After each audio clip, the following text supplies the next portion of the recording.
Eu sou o professor Anchieta Santana, sou urussuiense, tenho 55 anos de idade, sou professor da rede estadual e municipal e também poeta e escritor. Bom, senhor Anchieta, você já morou no Sangue? Sim, o Sangue foi minha infância, eu nasci no Sangue no ano de 1963 e por lá vivi muito tempo trabalhando com meus pais na agricultura até os 12 anos de idade, época em que eu vim estudar em Uruçuí. Mas toda a minha infância foi lá no povoado Sangue. Certo. E como foi sua infância no Sangue? A minha infância foi entre brincar um pouco, trabalhar mais, né? Estudar numa situação extremamente difícil, porque era uma época em nós tínhamos que caminhar 6 quilômetros todos os dias para chegar à escola, uma época em que a escola não tinha muito recurso, não tinha merenda, não tinha livro, quase não tinha nem cadeira, né? Nem mesa professor, praticamente quase não tinha. Então uma situação extremamente difícil, mas ao mesmo tempo que ajudou na formação, né? Quer dizer, foi um aprendizado das primeiras letras que valeu a pena. Fiquei lá até a terceira série primária, na época chamada terceira série primária, né? Hoje equivalente ao terceiro ano fundamental, né? E daí a gente estudava, trabalhava, sempre com meus pais, né? O trabalho era trabalho na lavoura. Nós éramos 10 filhos, e faleceu um casal, e todos sempre trabalhando na roça, né? Não tinha, trabalhava e estudava. Pouco tempo para brincar, mas sempre aos domingos a gente encontrava um espaço para as brincadeiras, né? Sempre brincadeira lá do interior, brincadeira de passarinhar, para brincadeira de pescar, de construir brinquedos, tábua de buriti, brinquedo de madeira, ou seja, uma infância bem rústica mesmo, infância de 55 anos atrás, então é uma infância bem diferente de hoje, né? Bem diferente. Certo. E quais histórias você escutou durante a sua infância sobre o Sangue? Olha, sobre o Sangue, sempre eu tive a sorte de ser neto do José Delmiro, né? José Pereira dos Santos, mais conhecido como José Delmiro. Ele é uma pessoa que tinha uma memória fantástica, pessoa que não foi à escola, mas que conseguia gravar tudo que eu via, mas gravava e conseguia transmitir de forma bem concisa, de forma direta. E ele adorava fazer isso, né? Sempre nós reunimos, eu chegava a passar horas a fio conversando com ele, mais ouvindo do que conversando, né? As histórias que ele contava, e eram muitas histórias, né? Desde histórias histórias de caçador, histórias da questão indígena, do sangue, né? Que eu ouvi ele repetindo várias vezes essa história, né? De como se deu todo o processo da escravização indígena naquele povoado, e várias outras histórias, né? Que fazia parte da cultura da época, né? Sim. E quais as memórias que você tem do povoado e qual a mais marcante para você? Olha, as memórias são a mais marcante, é a questão da própria vida, né? A própria vida que a gente levava, a própria cultura que existia naquela época. Isso, a cultura da época, desde a relação entre pais e filhos, desde a forma como as crianças viviam, a forma como brincavam, como interagiam com os mais velhos, né? Essa relação de respeito mútuo que existia, e a questão do próprio estudo, apesar de rústico, mas era o que se tinha na época. Então, para mim, a memória mais marcante mesmo foi a questão de estudar, né? De ir à escola, sim, de ter uma escola simples, quase sem cadeiras, sem merenda, sem zeladora, só a professora que fazia de tudo, né? Mas que para a gente era uma diversão e ao mesmo tempo foi uma oportunidade para que a gente começasse a ter acesso às primeiras letras, né? A primeira escrita, a gente tivesse esse primeiro contato com o mundo estudantil, né? Então, para a gente isso não é algo que marcou, porque nos permitiu que a gente avançasse, né? Tivesse um espaço na sociedade, tivesse um espaço no mundo do trabalho. Então, isso tudo para a gente é a redenção, foi a redenção, e então por isso é uma das memórias mais marcantes para mim do Povoado do Sangue, é ter começado lá a questão das primeiras letras, né? E de forma bem concreta, de forma bem séria, né? Sempre cuidada, acompanhada pelos meus pais, né?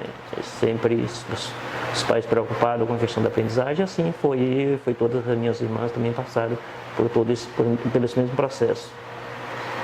E como você morou no Sangue, você deve ter ouvido falar sobre o massacre dos índios. E conte-me o que você sabe sobre o massacre, o que você ouviu. Olha, quando a gente fala na questão indígena do Povoado do Sangue, primeiro a gente precisa ter essa situação no tempo, fazer esse corte histórico, de que às vezes dá a impressão de que foi algo que aconteceu há pouco tempo atrás, né? Mas na realidade a relação do Povoado do Sangue, do massacre indígena do Povoado do Sangue, tem a ver com a questão do Piauí como um todo, né? Então, não foi só no Povoado do Sangue, mas na região do Uruçu Preto, em todas as margens do rio Uruçu Preto, do rio Parnaíba, era morada de índios, né? Aconteceu esse embate com os indígenas. E isso foi lá na segunda metade do século XVIII, né? 1765. Então foram muitos anos, né? Esse acontecido, esse massacre, esse contato dos bandeirantes, né? Dos caçadores, chamados caçadores de índio, com os nativos da nossa região.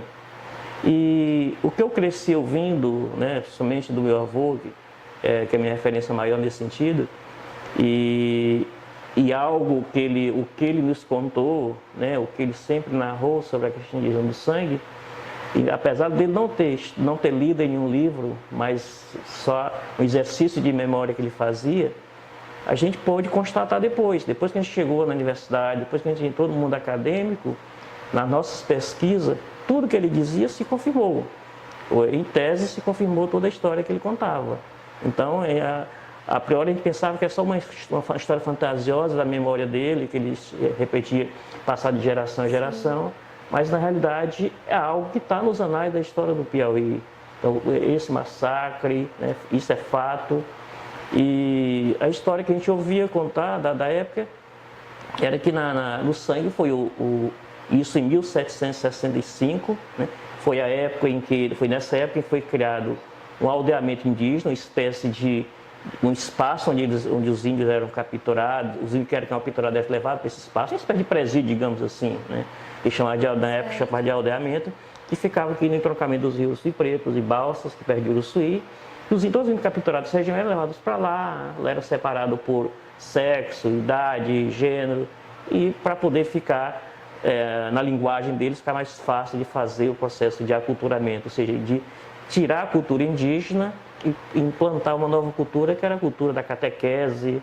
Sempre vinha alguém ligado à igreja fazer esse processo de catequização, mas também a cultura dos portugueses, ou seja, uma outra cultura totalmente diferente da cultura nativa. Lá no Povoado do Sangue a gente ouvia essa história, ou seja, que como o sangue foi o ambiente, né, onde aconteceu, digamos assim, onde aconteceu um massacre. A gente chama massacre porque não foi batalha, não foi guerra, porque guerra é quando se luta de igual para igual, quando as armas são iguais, né? Quando o poder de enfrentamento é igual, né?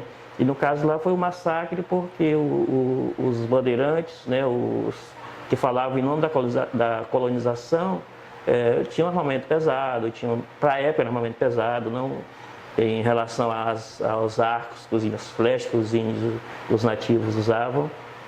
E esse massacre se deu no Povoado do Sangue. O segundo massacre dessa região aconteceu no Povoado do Sangue, né? Quer dizer, os índios foram surpreendidos, né? Nessa região que nós tínhamos os índios Timbiras e Acroás, né? E esse não foi só o único embate, mas foi o mais significativo, porque toda uma comunidade indígena foi dizimada, e porque foi pego de surpresa. E esse massacre, ou seja, eles não capturaram, né, mas eles massacraram, eles mataram. Porque a gente precisa entender o seguinte, que A caça aos índios que os bandeirantes faziam era não era uma caça, não era uma procura, não era caça ao índio. Eles caçavam como se caça animais. Se não dava para pegar, matava. Né? Tanto que em vários confrontos chegava a morrer 50, 60, e eram deixados aí no mato para serem alimento de animais, né? Dos animais. Ou seja, não tinha interesse, eles não tinham interesse de fazer enterros, de ter esse cuidado com isso. Não matava, deixava sobre o solo como se deixa qualquer outro animal para os animais, para servir de alimentos para os animais. Então a história do sangue, a gente vai dessa mesma época, né, desse mesmo período, do final do século XVIII, que aconteceu esse embate. E a história é simples no sentido do que aconteceu, ou seja, os índios foram surpreendidos, e nesse embate, ou nesse massacre, praticamente toda a aldeia que dormia naquele momento, né, sabe, morreu. Mas a história conta que morreu, mas restando uma criança, né, que foi depois levada pelos colonizadores, por de pena, porque ver uma criança sozinha em meio a tantos mortos, né, toda a comunidade indígena ali morta, e uma criança chorando lá no lamaçal de sangue, lá em meio aquele tapete, tapete vermelho de sangue, como que, né? E esse tapete, e foi exatamente esse massacre que chegou a depois nominar a região. E qual o seu ponto de vista em relação ao massacre dos índios? Olha, com relação ao massacre, pode-se dizer que foi algo que não deveria ter acontecido, porque as terras eram habitat dos nativos, aqueles viviam, né, aqueles desenvolveram sua cultura, e os colonizadores, né, buscando implantar as fazendas de gado, buscando o enriquecimento de poucos, né, na realidade de poucos, né, principalmente os representantes portugueses, né, eles acabaram, eles sucumbiram, né, eles não alteraram a cultura indígena, mas eles literalmente jogaram no lixo da história toda a cultura indígena, porque eles mataram os índios, dos que não foram mortos, foram capturados, porque a gente fala do massacre do sangue, no caso do massacre de si, mas toda a história indígena dessa região não se resumia ao sangue. Então em outros embates, muitos foram capturados, muitos foram tirados prisioneiros, outros fugiram. Então, com relação ao massacre, é algo estarrecedor, não para a história, mas para os nativos, para a vida nativa, porque toda uma cultura foi jogada fora. E o massacre foi tão intenso, que quase que desaparece da nossa história, da própria história. Ou seja, além de ter desaparecido os índios, com toda a sua história, com toda a sua cultura, literalmente quase que é banido da própria história.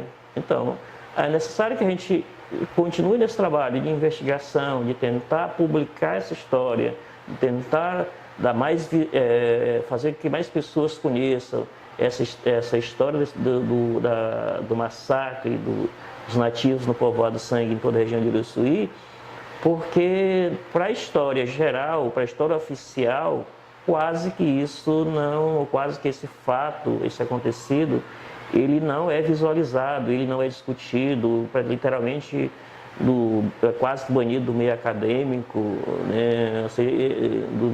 Qualquer nível de estudo, ele é quase que banido. Então é necessário que a gente busque, que a gente investigue, porque os efeitos são catastróficos, né, desse massacre no povoado de sangue, principalmente com relação, além das vidas, né, indígenas, mas com o massacre da cultura indígena. O massacre é tão grande, é tão intenso, que na nossa região literalmente não tem nada que diga respeito aos nativos dessa região, literalmente nada.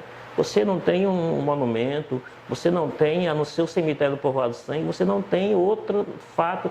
Quer dizer, o único registro que se tem em Uruçuí com relação aos nativos não dos nativos, mas daqueles que os massacraram, que é a Rua Mafrense, que na cidade, no bairro Areia, que é uma referência a Domingos Afonso Mafrense, que era um matador de índio, um caçador, isso é de bandeirante também, caçador de índio. Então, Você não tem referência aos nativos, mas referência àquele que é tido como exterminador de índio, matador de índio da região, e ainda essa pessoa ainda é homenageada como uma personalidade no nosso município. Então, o massacre é literalmente algo danoso, né? A história, tanto o massacre em si, quanto a história em torno do massacre, a divulgação dessas ideias em torno do massacre é algo que fere a nossa história, né? O bom, né? O fato novo é essa retomada, ou essa discussão que se começa a fazer, ganhar corpo em torno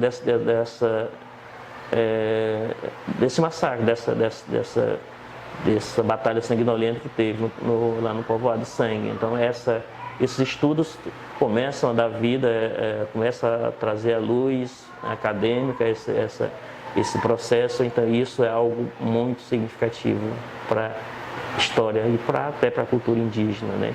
Mas, mesmo assim, muitos fatos são quase impossíveis de serem resgatados, né? A gente não tem, por exemplo, como viviam os índios, né, nativos dessa região, como viviam os timbiras, como viviam os acroás, né? Qual era a fonte de alimentação deles, quais os hábitos deles, né, nessa região, né? Quer dizer, como as crianças no meio deles eram tratadas. Quer dizer, eles moravam em quê? Eles moravam em cabanha, oca, quer dizer, qual o tipo de moradia, né? Quer dizer, por onde eles mais se deslocaram? A gente sabe que eles viviam, claro, às margens dos riachos, rios e riachos, porque próximos riachos de alimentação. Mas como era todo esse processo, toda a vida cultural dos nativos nessa região, né? O que é que eles faziam mesmo?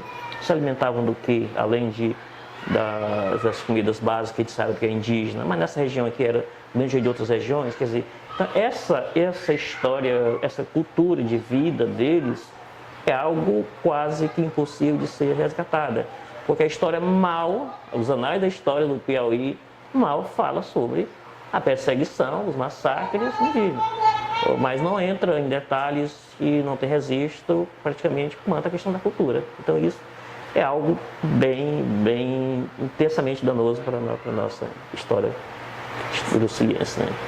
Sim, e você já foi morador do Sangue. Você possui antepassados indígenas? Só a questão eu não tenho uma ligação forte com descendência indígena, né? Porque, quer dizer, a minha bisavó, né? Minha bisavó, ela tinha uma pessoa, acho que a avó, né? A minha tataravó, no caso, era mais ligada à questão indígena. Então, eu sou de uma geração bem distante, né? Então, literalmente, essa ligação, o fato de indígena, não existe, né? Porque são várias gerações daí até chegar, né, a minha geração, né? Então, quando você tem uma geração muito distante, quer dizer, você tem a história, da minha família tem pessoas que são ligadas, né? Quer dizer, pessoas por parte, né? Algumas pessoas que são ligadas à questão indígena, mas não do meu pai e da minha mãe. A gente não tem assim, uma descendência direta com relação à questão indígena. Não dá para ligar, né? A gente não tem esse vínculo, né, Mas no caso, a sua família possui indígenas, no caso, no histórico da sua família. Há indígenas. Algumas pessoas que fazem parte da família, não primeiro, segundo, terceiro grau, mas algumas pessoas bem distantes, né, por conta de outros relacionamentos, que termina sendo vinculada à família. Mas a família diretamente não existe esse vínculo com a questão indígena, para dizer que a gente só somos descendente um pouco da questão indígena, né? Eu não consigo fazer essa ligação, eu não consegui ainda. Certo. E você já escutou histórias sobre a violência que era sofrida pelos indígenas no trabalho e também sobre a expulsão deles? Você já ouviu histórias sobre isso? Olha, os índios no Piauí, na nossa região, não fugiam essa regra, né? Os que não foram mortos e deixados como alimentação de animais, né, nos pastos, né, nas matas, eles foram capturados, né? E quando capturados, eles eram levados, claro, para serem, digamos, catequizados, para passar por um processo de aculturação, de mudança de cultura. E nesse processo, eles eram tomados como escravos. E quando alguns se rebelavam, eles terminavam fugindo e quando fugiam. Bom, os seus antepassados, eles chegaram a falar sobre as comidas típicas que eram feitas pelos índios? Não, o que foi passado de geração a geração, simplesmente é a questão do massacre, né? Tudo se resumiu ao massacre, tanto o que meu avô contava, como outras pessoas mais velhas também contavam, ou seja, a história forte com relação à questão dos índios, do povoado de sangue, mais significativa ou mais diretamente com relação ao massacre que ocorreu. Então, toda essa parte de cultura, a parte culinária, toda essa parte relacionada à comida e outros meios de cultura, tudo isso ficou perdido, ou seja, nada disso conseguiu sobreviver a questão da passagem de uma geração para outra, passagem de memória a memória entre as gerações, né? Mas a ideia do massacre, ou seja, a intensidade do massacre ficou presente, o que marcou a memória das pessoas daquela época e marcou com tal intensidade que ficou, né, e foi transmitido de geração a geração. Mas tudo com relação à questão da cultura, dos demais aspectos, né, seja a vida deles, seja a alimentação, seja o modo de vivência, a relação entre eles, tudo isso ficou perdido aí na caminhada histórica, ou seja, com a passagem dos anos, tudo isso ficou perdido, mas foi registrado, pelo menos nem na memória ficou marcado, né? E sobre as lendas, contavam alguma e qual foi a mais popular? Também não, nada com relação à cultura, né? Nem a questão da linguagem, da questão de como falavam, que tipo de língua falavam, quer dizer, como era o processo de comunicação entre eles, nada disso ficou registrado e nem de geração em geração, nem você encontra isso também nos registros oficiais. Literalmente você encontra quais as línguas que eles falavam, mas você não encontra isso registrado, quando isso não for uma marca, for marcada na memória das pessoas da região, né? E você tem conhecimento sobre os chamados caboclos ou dos encantados? Olha, o que chamavam de caboclo, na realidade, eram os nativos, né? Ou seja, não na região do sangue, mas na região do Sul Preto, que chamou os chamados caboclos, que viviam na região. Isso, as pessoas daquela região, as matriarcas daquela região, elas relatam a história, apresentam os caboclos, inclusive tem descendente de pessoas, né, lá na região ainda, região do Sul Preto, presença, descendente bem quase, não direto, mas com uma proximidade muito grande, mas que na região do sangue, literalmente, não se tinha essa presença, né? No sangue se tinha mais a questão dos nativos mesmo, os timbiras, acroás, né, que viviam nessa região. Existem muitas histórias, né? As pessoas contam muitas histórias, mas nenhuma significativa ou nenhuma que se encontrasse persistência, sustentação para fazer parte da memória, né? Da questão com relação a caboclo, né? Muitas dessas histórias. E também, assim, também muitas das histórias que se contam como índias que foram pegas através de cavalos, né? E algumas eram tomadas como mulher, como parceira sexual, ou seja, muitas das histórias que eram contadas, que as pessoas quando estavam no campo, quando estavam uma índia, algumas chegaram a ser pegas através de cavalo, né? Então, assim, essas histórias, né? Mas isso mais uma história registrada na memória das pessoas, mas não nos anais da história do Piauí. Bom, e o que o motivou a estudar a história do sangue? O que me motivou primeiro, o primeiro passo foi a questão de tanto meu avô contar essas histórias, né? De tanto eu ouvir contar, e a vontade ou a firmeza e o gosto com que ele contava essas histórias, né? Ele contava com tanta intensidade, né? Que a gente muitos terminaram gostando, se apaixonando por essas pesquisas, né? Por conhecer mais a questão da história do sangue. E como eu nasci e me criei no sangue, quer dizer, meus pais ainda moram lá, né? No final de semana ainda visito o Povoado do Sangue, aumentou o interesse de tentar conhecer, de tentar ver se aquilo que o meu avô contava tinha fundo verídico, eu encontrava sustentação em pesquisa, nos anais da história do Piauí, o que tinha de verdade mesmo naquela história. Quer dizer, porque enquanto criança a gente só ouvia e achava bonito ele contar a história. Mas depois foi crescendo, quando eu fui morar em Teresina, cursar ensino médio em Teresina, foi a época em que o interesse aumentou, né? A gente teve contato com a disciplina História no ensino médio, e isso motivou a gente a começar a coletar informações, começar a buscar imagens ou qualquer informação que diz respeito à questão tanto da origem do Povoado do Sangue quanto à questão dos indígenas no massacre naquela região. Então, o que motivou mais foi essa questão, esse contato com a história, essa vontade de conhecer, de investigar para ver até que ponto era verídico aquilo que meu avô contava. Então, ele, na verdade, para mim foi um grande incentivador, porque, né, na verdade, eu cresci no interior cercado de pessoas que gostavam de contar história, não só a história indígena, mas tantas outras histórias, né, de lendas que minha bisavó contava, meu avô contava, outras pessoas mais velhas gostavam de contar naquela época, né?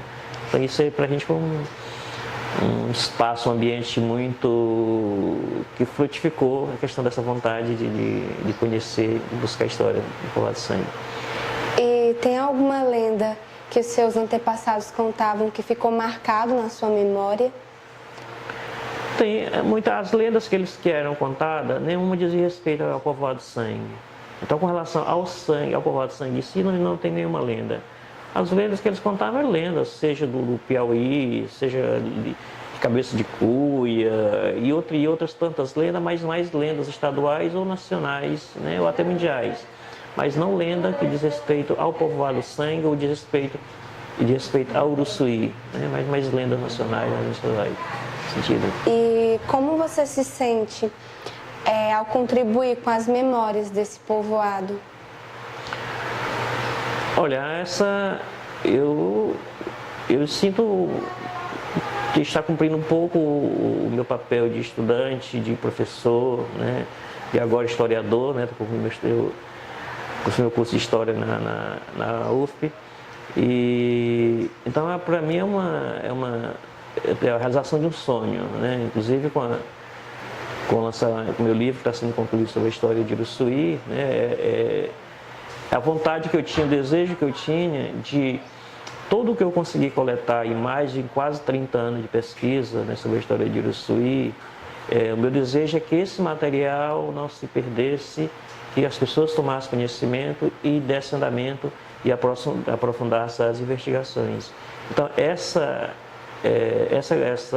contribuição com o meu trabalho, né, com relação à história do sangue ou história do Uruçuí como um todo, na verdade é a realização de um sonho, né? E o sonho é isso, o sonho é oportunizar as pessoas ou motivar as pessoas a conhecerem, a investigarem.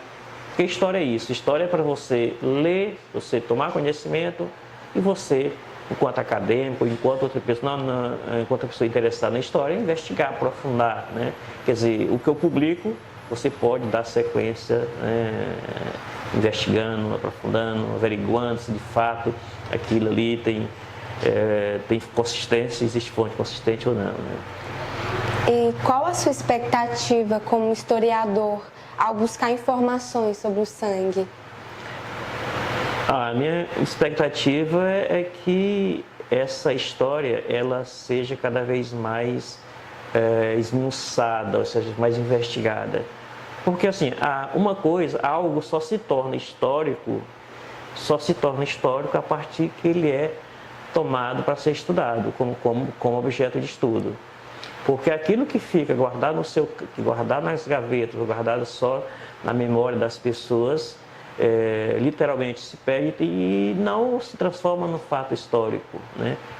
Para ser fato histórico precisa ser investigado, precisa ser analisado, precisa ser publicado, precisa ser contestado, precisa passar por uma série de confrontos, de informações, uma série de pesquisa, de análise de dados, para que ele se torne de fato um fato histórico, ou seja, que ele de fato passe a fazer parte do meio acadêmico.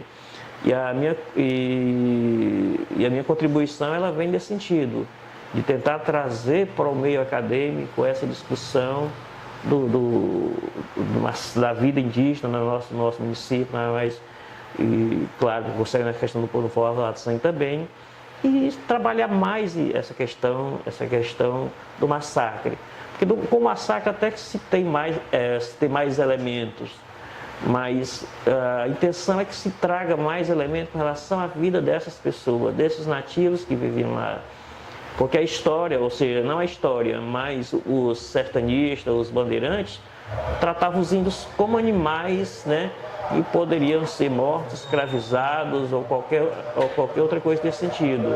Ou seja, ele não era tomado como pessoa. Você falou no início da entrevista que no século XVIII os bandeirantes eles invadiram o território dos índios. E você sabe dizer a quem passou a pertencer às terras após o massacre? E agora, quem são os atuais donos das terras indígenas que antes pertenciam aos indígenas?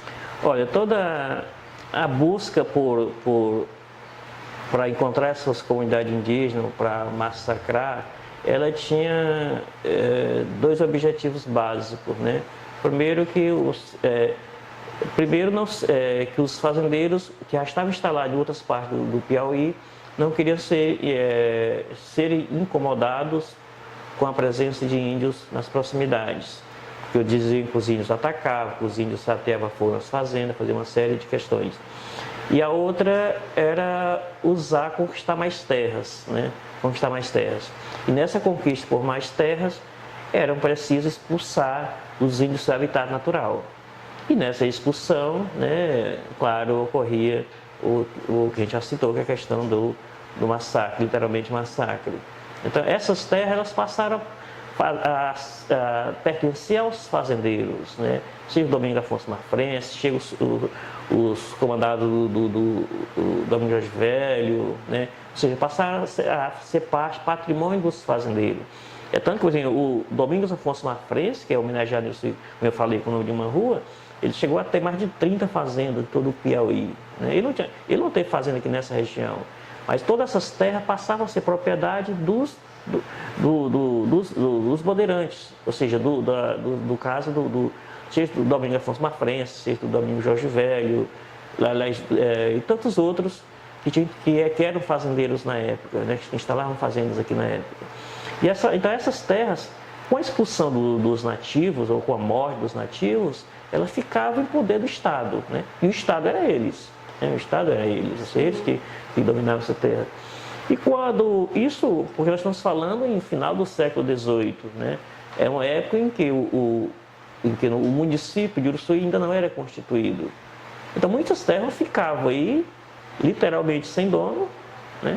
E as terras que não têm dono, se diz que é da União, se diz que é do governo, né? Então essas terras que com o passar dos anos, que as fazendas foram instaladas, mas depois que essas fazendas foram instaladas ainda no final do século XVIII, mas elas não desapareceram.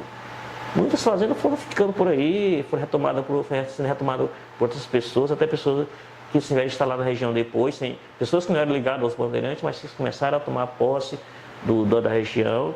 Porque a gente precisa entender assim, a história de Uruçuí. Uruçuí não começou pela zona urbana hoje. A habitação do que hoje geograficamente o município de Uruçuí começou pela zona rural, pelas fazendas da zona rural, né? Então essas terras, elas começaram a pertencer a quem tinha mais poder de se apoderar delas e de construir alguma coisa nela. Então, literalmente era chamada terra do governo, né? E essas terras, aos poucos, elas foram sendo divididas. Depois, a partir da emancipação do município em 1902, né, essas terras começaram a ser de acordo com os interesses da gestão municipal, da gestão do governo do Estado. Elas começaram a ter, muitas começaram a ser rateadas entre as próprias pessoas ligadas ao governo municipal, né, a gestão municipal da época. E isso, lá no começo e depois, isso não para nunca, vira um ciclo vicioso. E as pessoas literalmente vão se apoderando dessas terras que dizem que é terra da União, ou seja, as terras devolutas, terra que não pertence a ninguém, e em tese não pertence a ninguém, mas que pertence, tem um dono, para eles é a União. Mas se é da União, quer dizer, ninguém do governo vem tomar posse dela aqui, então o governo municipal, cabe ao governo municipal administrar essas terras. E no geral, essas terras eram administradas em poder daqueles que era apadrinhado, que era próximo, que era ligado aos gestores municipais. Ou seja, ninguém estranho aos gestores municipais teve acesso a tirar área de terras, até que as pessoas chegavam, eu quero 200 hectares nessa área e tiravam e pronto.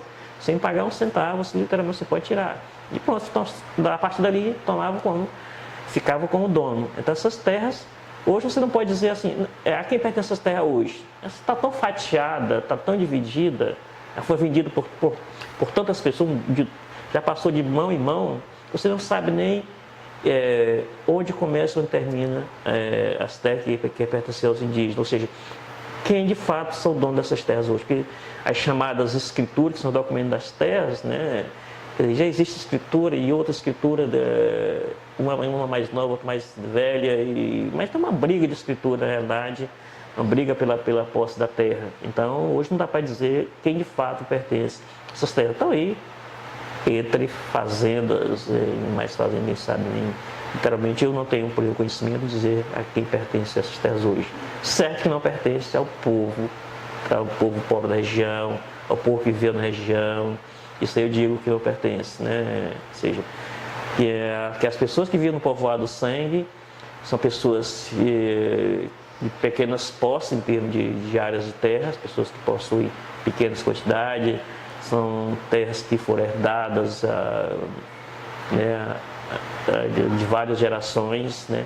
Ou seja, mas não foram terras que as pessoas chegaram e essas terras aqui vão tomar de conta que não tem dono, não. Quer dizer, então assim, a grande área indígena, na realidade hoje está sob domínio de outras pessoas, não pessoas da região, mas pessoas de outras áreas, né? De outras regiões, por exemplo. Né?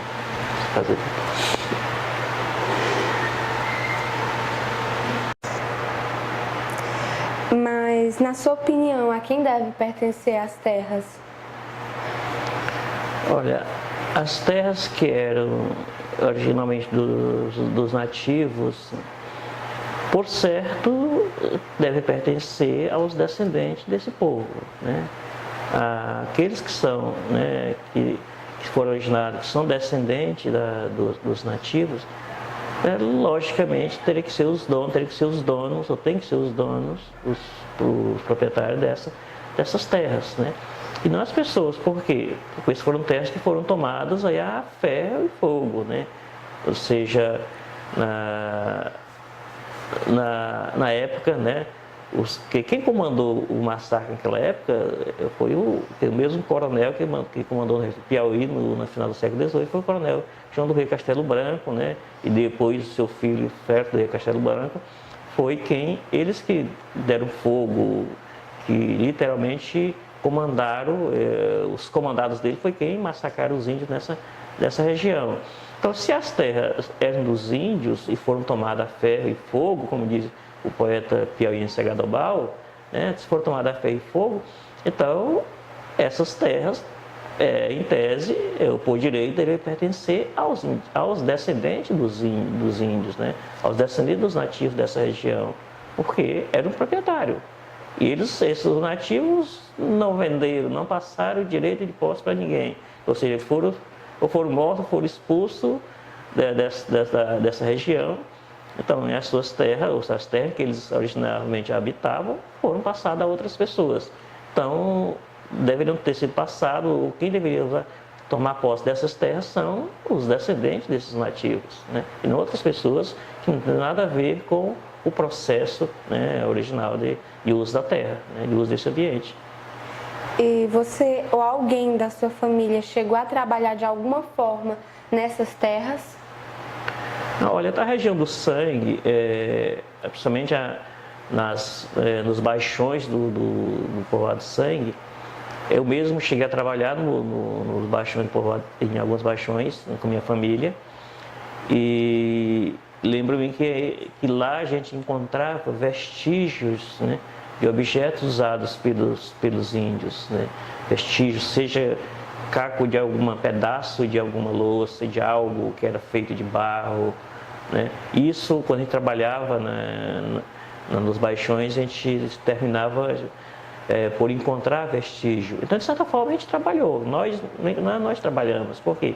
Porque quem mora na zona rural sempre trabalha, faz uma plantação, sempre buscando um local melhor para produzir. Geralmente, se produzia nos baixões. Então, e os baixões eram onde os índios habitavam também, né? Então, lá a gente terminava por encontrar objetos que pertenciam aos indígenas, né? Então, as pessoas mais velhas, né, todos do povoado que trabalhavam de roça, sempre trabalhou em terra, porque as terras do sangue toda era, né, literalmente quase toda era, que eles chamavam de data, de área, é uma área dos indígenas, né. E você havia mencionado que havia um registro sobre os índios, que no caso era o cemitério dos índios. E o que você sabe sobre o cemitério dos índios? O cemitério, na realidade, ele é mais uma marcação, uma marcação de onde ocorreu a última, digamos assim, o último massacre, né? Que, como eu citei, aconteceram vários pequenos massacres, né? E isso do sangue, onde hoje existe o cemitério, lá no povoado, né, foi o maior de todos e foi o mais significativo, né, apesar de negativo, mas foi o mais intenso em termos de, como se fala, de crueldade, de quantidade de índios mortos ali. Então, nesse sentido, foi mais intenso. E é esse que vai dar nome ao povoado, porque como o massacre ocorreu nas proximidades do riacho, naquela época tinha bastante água, riacho, uma corrente que não era danificado pelo homem. Então, derramou-se tanto sangue, muitos índios correndo, terminaram se atirando na água do riacho e terminou manchando a água do sangue, a água do riacho, com o sangue do nativo. Ou seja, se diz que lá se formou um tapete, uma malha vermelha com sangue, de tanto sangue que se derramou, porque foi massacre mesmo, né? Não era atirado aqui, sair atirando lá, encontra outro para matar, assim, num local só foram encontrados todos e ali foram mortos, né?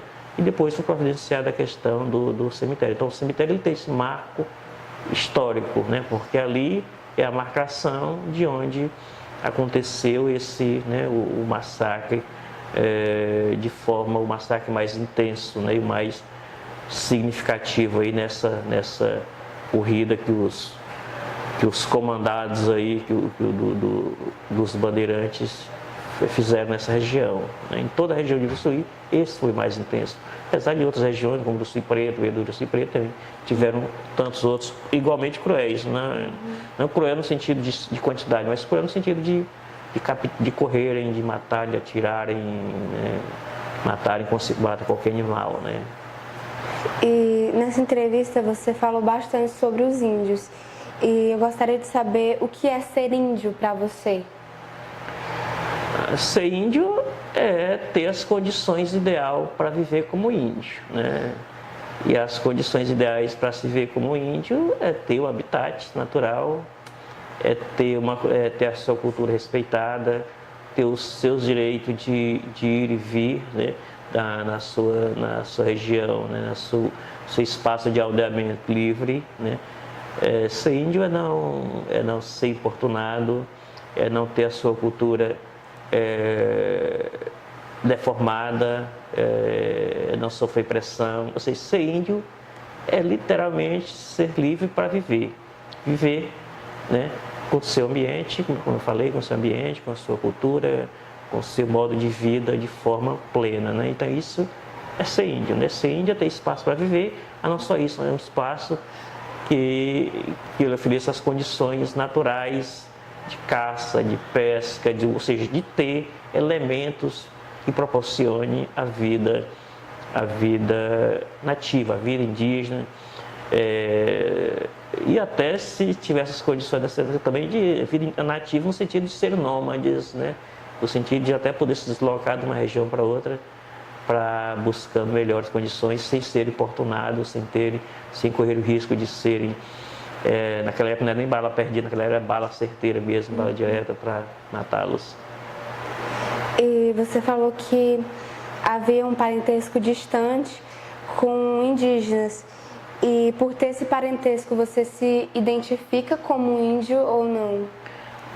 Não, na realidade, a gente não pode se identificar como índio porque nós somos fruto de uma miscigenação, né? Ou seja, porque na nossa região é bom a gente frisar isso, que não foram só os nativos, se junto, logo depois da implantação das fazendas, você tinha os nativos que eram servidos como escravos, mas em pequena escala, mas tinha também os próprios escravos da África, né? Nas fazendas aqui do povoado de Sangue existiam escravos, né?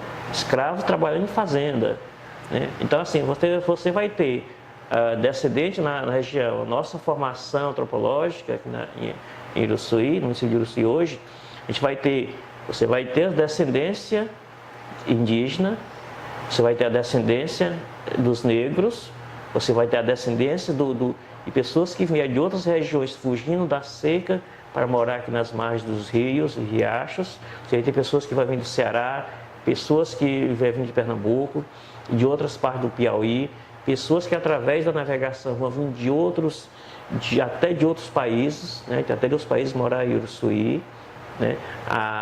Pessoas que vão vir da Inglaterra para Uruçuí. Ou seja, a gente vai ter, então, a nossa formação é uma formação, nós que estamos aqui depois de várias gerações da época dos indígenas, do final do século XVIII, nós estamos no século XXI, então nós somos fruto dessa mistura, dessa miscigenação forte, né? A gente não pode dizer que é índio, que é negro, que é branco, que é isso, aquilo, que é amarelo, né? Nós somos essa miscigenação, essa formação formada fruto dessas várias misturas aí de raças, né? Então a gente não pode se identificar como índio porque nós somos miscigenados por natureza. E a nossa região aqui tem tudo isso, eu falei, né? Tem a questão indígena, a questão escrava, a questão dos negros, a questão de pessoas de outros países, pessoas de outras regiões e até de outras partes do Piauí que chegaram aqui fugindo das secas e outros de outros países vieram para cá em busca de comércio e aqui terminou acontecendo essa mistura, essa miscigenação de raças, né, pessoas. Então, por causa dessa miscigenação e da mudança de costumes, então você considera que, no caso, os índios, eles são pessoas que manteram seus costumes e não houve miscigenação entre eles, no caso? A questão dos índios, porque o que aconteceu com os índios foi, em tese, um massacre pleno, né? Pleno porque não só tiraram as suas vidas, né? Não só mataram, exterminaram todo o seu povo, porque quem não morreu. Porque a gente não pode falar só do massacre de Sangue isolado, ou seja, nem todo mundo morreu lá naquela região, morreu uma comunidade ali. Mas tinha índios em outras partes do povoado, né? Então muitos que não foram massacrados, morreram, fugiram, ou foram tomados como escravos. Então assim, os índios, eles foram, em tese, eles foram plenamente massacrados, porque tiraram-lhe a vida, a cultura. Quer dizer, então quando você tira a cultura de um povo, quer dizer, tira a vida e a cultura, os costumes dele não prosperam, ou seja, não fica, não é transmitido a outro, nem seja a outro povo, né, a outras pessoas. Porque a gente precisa entender que quem vem conquistar uma região, já traz seus costumes, traz sua cultura. Então eles impõem, é uma imposição de cultura. Então se os índios eram os nativos, eram os que estavam sendo massacrados, então a cultura dele não interessa para quem vem dominar. Então os costumes que vinham dos bandeirantes e dos seus comandados eram outros costumes. Então era um costume para se sobrepor, literalmente para massacrar ou para acabar com a cultura que existia. Então essa cultura, o próprio massacre, a própria vida dos índios, vivência dos índios nessa região, quase que não passa a ser objeto de estudo, quase que não passa a ser objeto de investigação. Imagina a vida cultural. É tanto que a vida cultural não ficou registrada em nenhum dos anais. Ou seja, você não tem, em tese, você não tem a vida cultural dos indígenas registrada em anais, em livros, por aí, não tem. Quando muito se fala do massacre, quando muito se fala como ocorria a matança indígena, como que acontecia com os corpos que eram abandonados pelos animais. A gente precisa também falar também assim, que você tem os que foram massacrados, os que fugiram, os que foram tomados como escravos, e você tem aqueles que foram por força mudaram de lado, por força mudaram de lado. Passaram a ser informante, traindo o seu povo. Então tem toda um processo aí de socialização, de encontro aí né, dos massacrantes, dos massacrados, né, dos bandeirantes, dos procurados aí, que no caso eram os nativos. Né? Tem pouca relação, porque você vai ter aquele também que vão mudar de lá. Não se tem resiste na nossa região, mas aqui pertinho em Jerumênia,